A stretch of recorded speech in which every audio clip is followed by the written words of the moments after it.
find them in a catalog anywhere. They're custom run, and the diodes are also not available that I used, except on the large ones, the 200 amp ones. Those are commercial variety, but the diodes on the machine that we're looking at here, there's no way on earth that you will probably end up getting those diodes unless you get them from me. I've got quite a few of them, and you have to order a large number of them in order to get a run on them. And they stopped making this particular diode back in 1993. Yeah? Have a question back there? I can hardly hear you.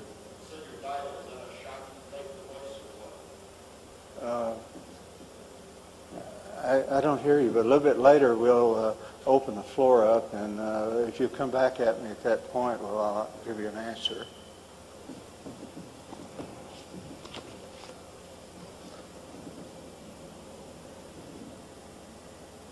Okay, you see something here which people say can't happen.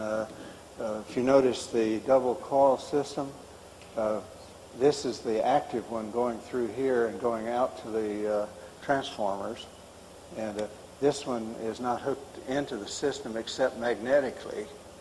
And it has the same activity as this one, even though it's not hooked into them due to the magnetic flux working on it. So what that tells you is that this separate coil here is not using any energy, but it's generating energy which you can keep your batteries charged with, so that your batteries never run down. But this is one of about half a dozen different ways of doing that, recharging your battery. The way which I normally prefer is I calculate the length of the wire from the battery to the input into the device, so that it's a 1/4 wavelength of the L1 coil.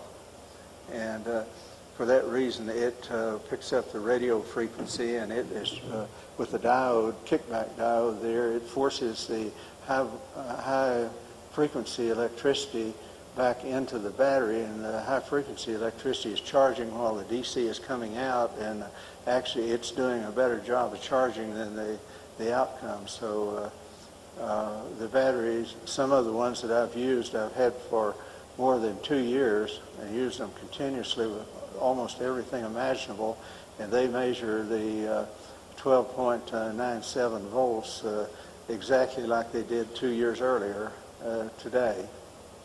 So I may not completely understand why that happens, but I know that it does. What are your batteries?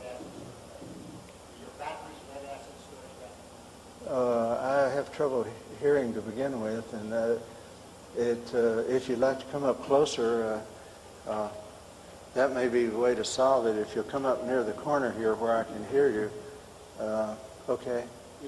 Are your batteries lead acid storage? They're calcium lead.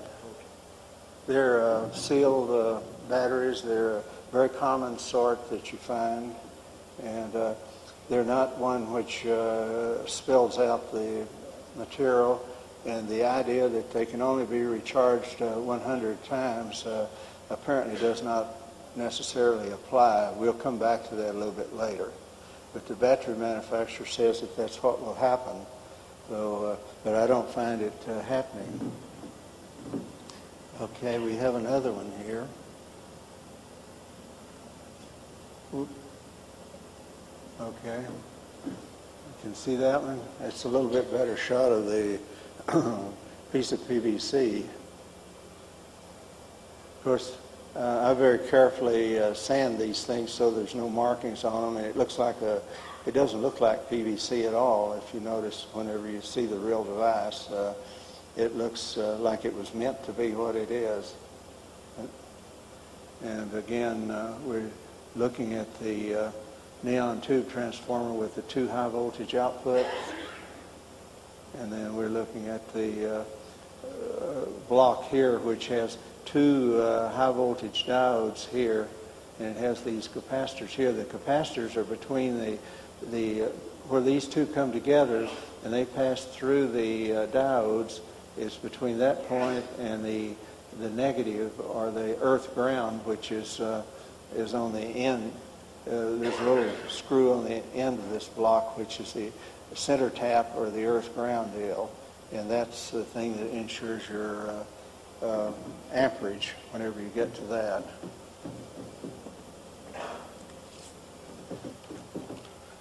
We'll go into the various kinds of coil windings in a little bit and see what happens there.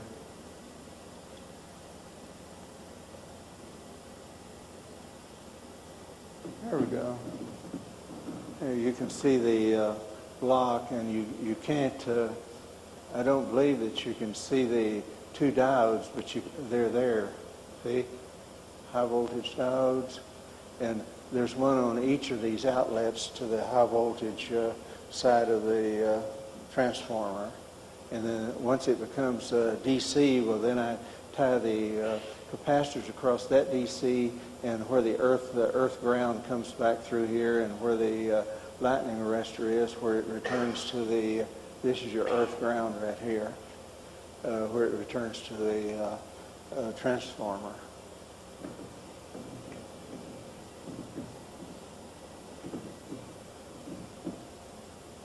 This is another angle of it. This is the variable deal, the plug socket, the inverter, the lightning arrestor, and the earth ground, which has to be tied to an external earth ground.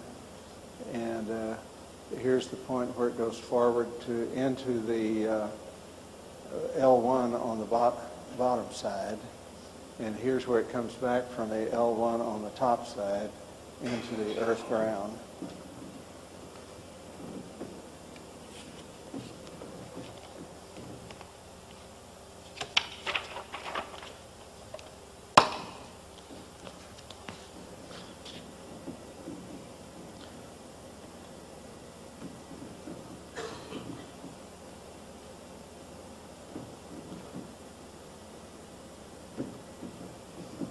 Okay, you can see where I cut holes in the device here. The bottom one goes underneath and comes up to here, and then comes through, and then goes around this thing, and then goes back inside, and then comes back through this one to the earth ground. Yes, sir? Now, you did something just right after you put it on there that made it look darker. Can you tell me what it is? I don't know, you put something. There's black and white, and negative, and automatic, and whole. You pushed the button there. Which one did you push? The one that brings it on is over here.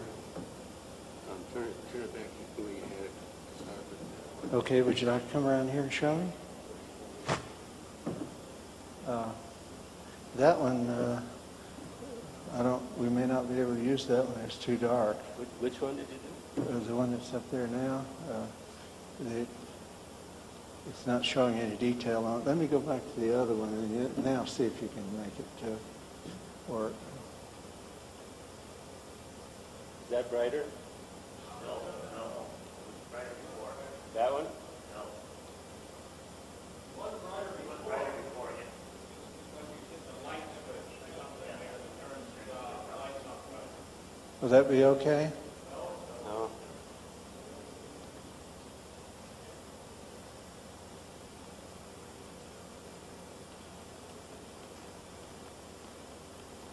From up here.